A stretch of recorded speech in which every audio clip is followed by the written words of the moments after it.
or at Dell to pay back her like signing bonus and stuff.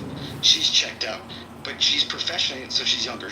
She's like early 30s, and these people have done great things, gotten MBAs, but her taste of Texas is colored completely by Dell telling her 6 months after working there that everybody's got to come into the office. So she had to move from Long Island, or no, Pennsylvania, I think is where they were living, with her partner, and essentially got called into work, and she doesn't have any friends. She's overworked, and it's going to burn her out, and so she's going to leave Texas without ever really having experienced it, and that just kind of sucks. So, yeah, it's just wild that stereotypes can prevail when people don't have, I don't know, it's kind of hard to describe. If you're not from Texas, to say that was probably an awful housing decision, but it was economized for, if you're going to live sort of close to work and you want to live affordably, live in Hutto. It's like on the outskirts and it'll be fine. And so they were like, hey, do you know where we can get a Hutto depot? Because I know that they're making fun of how backward, basically, where she chose to settle into. And it just kind of sucks because it's all driven by so much of the 20 years of growth in Austin that's priced people, especially young people, into the outskirts, that if they're not super young and they don't kind of pay the inner urban tax, then they really won't acclimate, or whatever it would be called here.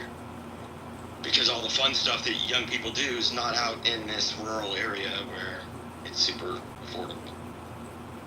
I don't know.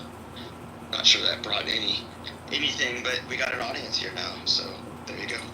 That's the same issue, David. Exactly the same issue. And, it's because of the fast growth. The people like me who've been here for a long time live in the, in the, quote, inner city, unquote, where the action happens.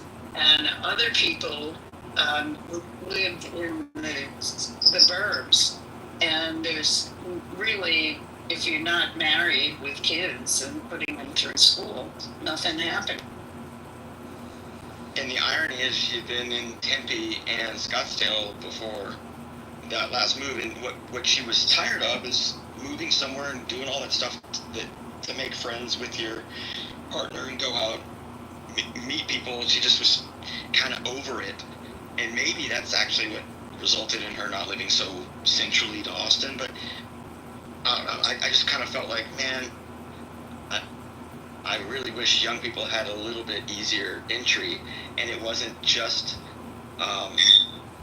to liquidate their ability to work hard and then turn them out, and then they get jaded and leave. So there you go. Young people generally like Scottsdale. No, I mean, I think she enjoyed it. It's like, so her mid to late 20s, she did it in Scottsdale. She has a partner, all that stuff. And they were fine until Dell made them come into the office and relocate and start over again. So it was essentially a come back into the office mandate. Oh, I see.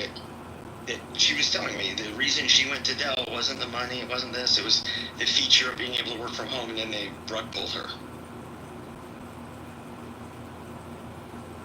Or that's what she feels. So there you go. Thank you, David.